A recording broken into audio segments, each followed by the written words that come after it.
ജന്മം കൊണ്ട് ഹിന്ദുവായതിൽ അഭിമാനിക്കുന്ന വ്യക്തിയാണ് ഞാൻ. മറ്റൊന്നുകൊണ്ടുമല്ല. ഒരു മതത്തിൽ ജനിച്ച് മുസ്ലിം മതത്തിൽ ജനിച്ചാൽ എനിക്കിഷ്ടമില്ലെങ്കിലും സുന്നത്ത് ചെയ്യണം, എനിക്കിഷ്ടമില്ലെങ്കിലും പള്ളിയിൽ പോകണം, എനിക്കിഷ്ടമില്ലെങ്കിലും പള്ളിയുടെ കാര്യങ്ങളൊക്കെ ചെയ്തില്ലെങ്കിൽ ഞാൻ ആ സമൂഹത്തിൽ നിന്ന് ഒറ്റപ്പെടും. ഒരുപാട് ആചാരങ്ങളുള്ള സമൂഹമാണ് മുസ്ലിം സമുദായം. തെറ്റെന്നല്ല, എനിക്ക് ചിലപ്പോൾ സ്വാതന്ത്ര്യം കിട്ടില്ല എന്നേ ഉള്ളൂ, അല്ലാതെ തെറ്റെന്നൊന്നും എനിക്ക് അഭിപ്രായമില്ല. ക്രിസ്ത്യനിൽ ജനിച്ചാൽ മാമോദീസ മുക്കണം, പള്ളിയുമായി ചേർന്ന് നിൽക്കണം, പള്ളിയിൽ കൊണ്ട് പൈസ ഇടണം, നമ്മളെ സമ്പാദ്യത്തിന് ഒരു വിഹിതം പള്ളിക്ക് കൊടുക്കണം, അല്ലെങ്കിൽ തെമ്മാടിക്കുഴിയിലേ അടക്കത്തുള്ളൂ. യഥാർത്ഥത്തിൽ അച്ഛന്മാരെയോ യഥാർത്ഥ വിശ്വാസത്തിൽ അടക്കുന്നിടത്ത് അടക്കില്ല, തെമ്മാടിക്കുഴിയിലാണ് അടക്കുന്നത്. അതുപോലെ തന്നെ അതിൽ വിശ്വസിക്കണം. ഇങ്ങനെ ഒരു പ്രശ്നമില്ലാത്ത മതമാണ് ഹിന്ദുമതം, അല്ലെങ്കിൽ ഹിന്ദു സമാജം, അല്ലെങ്കിൽ ഹിന്ദു ധർമ്മം, അല്ലെങ്കിൽ സനാതന ധർമ്മം. ചാർവാഹകനും ഇഷ്ടമുള്ളവർക്കും ഇഷ്ടമില്ലാത്തവർക്കും എല്ലാവർക്കും അതിനകത്ത് ആവേശം തരുന്നതാണ്. ദൈവത്തെ നിഷേധിക്കാം, വിമർശിക്കാം, ഇഷ്ടമുള്ള രൂപത്തിൽ, ഇഷ്ടമുള്ള ഭാവത്തിൽ, ഇഷ്ടമുള്ള രീതിയിൽ, ഇഷ്ടമുള്ള സ്ഥലത്ത് ഇഷ്ടം പോലെ വെച്ച് ദൈവത്തെ ആരാധിക്കാം, വിഗ്രഹങ്ങൾ ആരാധിക്കാം, ദൈവിക രീതിയിൽ ആരാധിക്കാം, അവതാരങ്ങളുടെ കഥ പറഞ്ഞ് ആരാധിക്കാം, ആത്മീയ മണ്ഡലത്തിൽ നിന്നുകൊണ്ട് ആരാധിക്കാം, ആരാധിക്കാതിരിക്കാം, ഭൗതിക മണ്ഡലത്തിൽ നിന്നുകൊണ്ട് ആരാധിക്കാം, ക്ഷേത്രത്തിൽ പോകാം, പോകാതിരിക്കാം, യോഗാസനത്തിന്റെ രീതിയിൽ മൂലാധാരം മുതൽ സഹസ്രാരം വരെയുള്ള നാഡികളുടെ കഥകളുമായി ബന്ധപ്പെടുത്തി, അല്ലെങ്കിൽ അതിൻ്റെ ഇടനാളി എന്നൊക്കെ പറയുന്ന നാഡി എന്നൊക്കെ പറയുന്നതുമായി ബന്ധപ്പെടുത്തിയിട്ടുള്ള അതിൻ്റെ സങ്കലനവും അതിൻ്റെ സങ്കല്പവുമായിട്ട് ബന്ധപ്പെടുത്തിയിട്ടുള്ള കാര്യത്തിൽ വിശ്വസിക്കാം. ഈ ഒരു ദൈവത്തിലും വിശ്വസിക്കേണ്ട കാര്യമില്ല. ദൈവം ഉണ്ടോ എന്ന് ചോദിക്കാം, ഇല്ലെന്ന് ചോദിക്കാം, യുക്തിവാദിയാകാം. എല്ലാ സ്വാതന്ത്ര്യവും നൽകുന്ന മതമാണ് ഹിന്ദുമതം. അതുകൊണ്ട് അതിൽ അഭിമാനിക്കണം, ഭാരതത്തിൽ ജനിച്ചതിൽ. പക്ഷെ കേരളത്തിലെ ഹിന്ദുവായി പോയതിൽ ഞാൻ അപമാന ഭാരത്തിലാണ്. എന്താണ് അപമാനം? വളരെ പ്രധാനമാണ്. ഇവിടെ ഒരു ക്ഷേത്രം, എല്ലാ ക്ഷേത്രങ്ങളും അങ്ങനെ തന്നെയാണ്, ഈ കൊള്ളക്കാരന്മാരുടെ കയ്യിലാണിപ്പോൾ. പ്രത്യേകിച്ച് ശബരിമല ക്ഷേത്രം 1950 അത് തീ വെച്ചതിന് ശേഷം 2025 പോലും അത് തീ വെച്ചതിന്റെ റിപ്പോർട്ട് ഒന്ന് അംഗീകരിക്കാനോ തള്ളിക്കളയാനോ ഹിന്ദു സമാജത്തിനെ കൊണ്ട് കഴിഞ്ഞിട്ടില്ല. കോടതിയെ കൊണ്ടോ ഗവൺമെന്റുകളെ കൊണ്ടോ ഈ റിപ്പോർട്ട് ഞങ്ങൾ അംഗീകരിച്ചിരിക്കുന്നു, അല്ലെങ്കിൽ റിപ്പോർട്ട് ഞങ്ങൾ തള്ളിക്കളഞ്ഞിരിക്കുന്നു എന്ന് പറയാൻ കഴിഞ്ഞില്ല. 2007 മുതൽ 2007, 2003, 2010, 18 വർഷമായി ശബരിമലയിൽ വലിയ തോതിലാണ് കൊള്ള നടക്കുന്നത്. 3 പഞ്ചലോഹ വിഗ്രഹം എടുത്തുകൊണ്ട് പോയി വിദേശത്ത് കൊടുത്തു. ഒരു ദാവൂദ് മണി, ഡി മണി, തിരുവനന്തപുരത്ത് വെച്ച് ഡീൽ ഉണ്ടാക്കിയിരിക്കുന്നു. 2020 ഒക്ടോബർ 26 തിരുവനന്തപുരത്ത് വെച്ച് ഡീൽ ഉണ്ടാക്കിയിരിക്കുന്നു.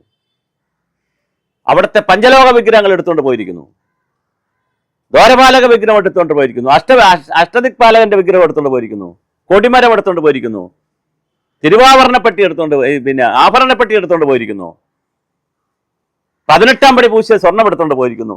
അന്താരാഷ്ട്ര കൊള്ള നടന്നിരിക്കുന്നു. അപ്പോഴും ഹിന്ദു ഇങ്ങനെ ഉറങ്ങുകയാണ്.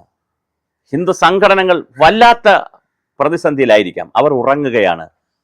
ഹിന്ദു സമാജത്തോട് ചോദിക്കാനുള്ളത്, ഏത് ഹിന്ദുവാണ്, ഏത് ഹിന്ദു മുതലാളിയാണ്, ഏത് തന്ത്രിയാണ്, ഏത് ബ്രാഹ്മണനാണ്, ഏത് വിഭാഗത്തിൽപ്പെട്ട ആളാണ്, ആരാണ് ഈ കേസിൽപ്പെട്ടിരിക്കുന്ന ഉന്നത വിഭാഗത്തിൽപ്പെട്ടിരിക്കുന്നതെന്ന് ഹിന്ദു ഐക്യവേദി പറയണം. ഹിന്ദു ഐക്യവേദി പറയും പോലെ തന്നെ വിശ്വ ഹിന്ദു പരിഷത്ത് പറയണം, ഇവിടുത്തെ സംഘപരിവാർ സംഘടനകൾ പറയണം. എന്തിന് പറയണമെന്ന് ചോദിച്ചാൽ, അല്ലെങ്കിൽ നിങ്ങൾ ഈ പണി മതിയാക്കണം. ഞാൻ വളരെ ഉത്തരവാദിത്വത്തോട് പറയട്ടെ, നിങ്ങൾ ഹിന്ദുക്കളെ ഉത്ബോധിപ്പിക്കാൻ, ഹിന്ദുക്കളെ സംഘടിപ്പിക്കാൻ, നായാടി മുതൽ നമ്പൂതിരി വരെ ആളുകളെ സംഘടിപ്പിക്കാൻ ഇടയ്ക്കിടയ്ക്ക് മേളകൾ നടത്തി, സമ്മേളനങ്ങൾ നടത്തി ഹിന്ദുവിനെ ഉദ്ബോധിപ്പിക്കും. പക്ഷെ ഹിന്ദുവിൻ്റെ വളരെ പ്രധാനപ്പെട്ട ഒരു ക്ഷേത്രം, അത് എല്ലാ ക്ഷേത്രങ്ങളിലുമുള്ള ശാസ്താക്ഷേത്രം, ശാസ്താ വിഗ്രഹമുള്ള എല്ലാ ക്ഷേത്രങ്ങളിലും ഉള്ളത് കൊണ്ട് തന്നെ, മിക്കവാറും എല്ലാ ക്ഷേത്രങ്ങളിലും ശാസ്താ വിഗ്രഹം ഉള്ളത് കൊണ്ട് തന്നെ, ശാസ്താ പൂജയും കളംവരപ്പുമല്ല എല്ലാ ക്ഷേത്രങ്ങളിലും ഉള്ളത് കൊണ്ട് തന്നെ എല്ലാവരുടേതുമാണ് അയ്യപ്പൻ. എന്നിട്ടും എന്തുകൊണ്ട് ഇത്രയും വലിയ കൊള്ള നടന്നിട്ട് ആ കൊള്ളയെ കണ്ടുപിടിക്കാൻ വേണ്ടിയിട്ടുള്ള ഒരു സാമൂഹ്യ സമ്മർദ്ദം കൊടുക്കാൻ ഹിന്ദു സംഘടനകൾക്ക് കഴിയുന്നില്ല, ഹിന്ദുക്കൾക്ക് കഴിയുന്നില്ല? 50-ൽ കഴിഞ്ഞില്ല, പോട്ടെ. അന്ന് ഹിന്ദു സമാജം ഇങ്ങനെയല്ല, ജാതിയുടെ, മതത്തിന്റെ, വർഗത്തിന്റെ, വർണ്ണത്തിന്റെ പേരിലൊക്കെ തമ്മിലടിക്കുന്ന സമൂഹമാണ്. ഇന്ന് അങ്ങനെയല്ലല്ലോ. അന്ന് പണമില്ല, ഇന്ന് അങ്ങനെയല്ലല്ലോ. ഹിന്ദുക്കളുടെ കയ്യിൽ അത്യാവശ്യം പണമുണ്ടല്ലോ. അന്ന് സംവിധാനങ്ങൾ കയ്യിലില്ല, ഇന്ന് സംവിധാനങ്ങൾ കയ്യിലുണ്ടല്ലോ.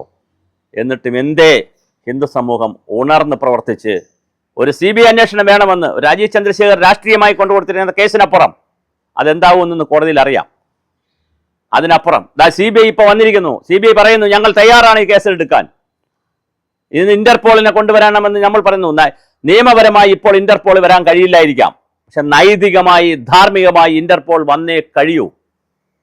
നിയമപരമായി കഴിയാത്ത എന്തെന്ന് വെച്ചാൽ ഇത് ഈ കേസ് CBI NIA ഏറ്റെടുത്ത് അവർക്ക് വിദേശത്തുള്ള കണക്ഷൻസ് കിട്ടി, വിദേശത്തുള്ള ആളുകൾ കൂടി ഇതുമായി കണക്ട് ചെയ്യപ്പെട്ടാൽ മാത്രമേ അവർക്ക് ഇന്റർപോളിന്റെ സഹായം തേടിയാൽ ഒരു അർത്ഥം സീരിയസ് ആയിട്ട് നിയമപരമായിട്ടുള്ളൂ. സമ്മതിച്ചു. പക്ഷെ ധാർമ്മികമായി, നൈതികമായി, സാംസ്കാരികമായി, സാമൂഹ്യമായി, ആത്മീയമായി, വിശ്വാസപരമായി ചിന്തിക്കുമ്പോൾ ഇന്ത്യയിലെ ഒരു ക്ഷേത്രത്തിലെ, വളരെ പ്രമുഖമായ ഒരു ക്ഷേത്രത്തിലെ കൊള്ളകൾ, അത് നോക്കട്ടെ, വീരപ്പനെ പോലെ അല്ലെങ്കിൽ ചമ്പൽ കൊള്ളക്കാരെ പോലെ അല്ലെങ്കിൽ കാട്ടുകള്ളന്മാരെ പോലെ ആരെങ്കിലും അർദ്ധരാത്രിയുടെ അന്ത്യയാമങ്ങളിൽ ശബരിമല ക്ഷേത്രത്തിലെ വിഗ്രഹം അടിച്ചുകൊണ്ട് പോയി, നമുക്ക് മനസ്സിലാകും. ഏറ്റുമാനൂർ സ്റ്റീഫൻ ഏറ്റുമാനൂരിലെ വിഗ്രഹം മോഷ്ടിച്ചുകൊണ്ട് പോയി, നമുക്കത് മനസ്സിലാകും. എത്രയോ ക്ഷേത്രങ്ങളിൽ നിന്ന് വിഗ്രഹം മോഷ്ടിച്ചുകൊണ്ട് പോകുന്നു, അത് മനസ്സിലാവും. പക്ഷെ ഇത് മനസ്സിലാകാത്തത് എന്തുകൊണ്ടെന്നാൽ, ഇതിൽ വികാരം കയറുന്ന എന്തുകൊണ്ടെന്നാൽ, നാം ഭരണഘടനയെ വിശ്വസിച്ചുകൊണ്ട്, ഇന്ത്യൻ ഭരണഘടനയെ വിശ്വസിച്ചുകൊണ്ട്, ഇവിടുത്തെ പട്ടാള വ്യവസ്ഥയെ വിശ്വസിച്ചുകൊണ്ട്, ഇവിടുത്തെ പോലീസ് വ്യവസ്ഥയെ വിശ്വസിച്ചുകൊണ്ട്, ഇവിടുത്തെ ലാ ആൻഡ് ഓർഡറിനെ വിശ്വസിച്ചുകൊണ്ട് ഞങ്ങളുടെ വിശ്വാസ കേന്ദ്രങ്ങളായ ശബരിമല ഉൾപ്പെടെയുള്ള ക്ഷേത്രങ്ങളും സംവിധാനങ്ങളും നിങ്ങൾ സംരക്ഷിച്ചോളൂ എന്ന് പറഞ്ഞ് ഒരു സംവിധാനം കൊടുക്കുകയും അതിനാവശ്യമായ ടാക്സും കാര്യങ്ങളും കൊടുക്കുന്ന ഒരു ജനത സുഖമായി കിടന്ന് ഉറങ്ങുന്നത് ഞങ്ങൾക്ക് വേണ്ടി എവർ ഇത് സംരക്ഷിച്ചു കൊള്ളും എന്നുള്ളത് കൊണ്ടാണ്. അങ്ങനെ സംരക്ഷിച്ചു കൊള്ളാമെന്ന് പറഞ്ഞാണ് പന്തളം കൊട്ടാരത്തിൽ നിന്ന് അൺഇൻകോർപ്പറേറ്റഡ് ലിസ്റ്റിൽ ഉൾപ്പെട്ടിട്ട് പോലും ഒരു ട്രസ്റ്റിയുടെ സ്ഥാനത്ത് മാത്രം നിൽക്കാൻ അവകാശം കിട്ടിയിട്ട് പോലും ശബരിമല ഉൾപ്പെടെ ദേവസ്വം ബോർഡിനെ ഏൽപ്പിച്ചത്. ആ ദേവസ്വം ബോർഡ് എന്താണ് ചെയ്യുന്നത്? ഇവിടെ പ്രതി ആരാണ്? കക്കുന്നത് രാജാവാണ്, കക്കുന്നത് രാജകിങ്കരന്മാരാണ്, മന്ത്രിമാരാണ്, രാജസദസ്സിലുള്ളവരാണ്, വിദൂഷകന്മാരാണ്. പിന്നെ എന്ത് ജനാധിപത്യം? എന്താണ് പിന്നെ നമ്മൾ ആരോടാണ് ചോദിക്കുക?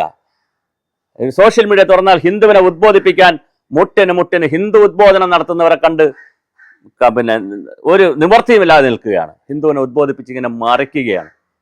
എന്തിനാണ് ഇതൊക്കെ ചെയ്യുന്നത്? ഒരു ക്ഷേത്രം, അത് നമ്മൾ ഭരണഘടനാ പ്രകാരം വോട്ട് ചെയ്ത് ഏൽപ്പിച്ച ഒരു സമൂഹം, ആ ഏൽപ്പിച്ച ഒരു ഗവൺമെന്റ്, ഒരു ഭരണ സംവിധാനം, ഒരു ലാ ആൻഡ് ഓർഡർ സംവിധാനം, ഒരു ജുഡീഷ്യൽ സംവിധാനം എന്താണ് ഇവിടെ കാണിക്കുന്നത്? അപ്പൊ ചോദിക്കാനും പറയാനും ആളില്ല. എളുപ്പമുള്ളവന്റെ തോളിൽ എന്തുമാകാം എന്നുള്ള രീതിയിലാണോ? അതാണ് ഞാൻ പറഞ്ഞത്. ഹിന്ദുവായി ജനിച്ചതിൽ ഒരു വശത്ത് അഭിമാനിക്കുമ്പോൾ ഭാരതത്തിലെ ഋഷീവരന്മാരുടെയും ആചാര്യന്മാരുടെയും ഗുരുക്കന്മാരുടെയും പരമ്പരയുടെ ഇങ്ങേയറ്റത്തുള്ള സാധാരണ മനുഷ്യജീവിയായി ജനിക്കാൻ കിട്ടിയത് മഹാഭാഗ്യമായി കരുതുമ്പോൾ തന്നെ വേദങ്ങളുടെയും ഉപവേദങ്ങളുടെയും പുരാണങ്ങളുടെയും ഉപനിഷത്തുകളുടെയും മഹാഭാരതത്തിന്റെ രാമായണത്തിന്റെ നാട്ടിൽ ജനിച്ചത് ഞാൻ അഭിമാനപൂർവ്വമാണ്.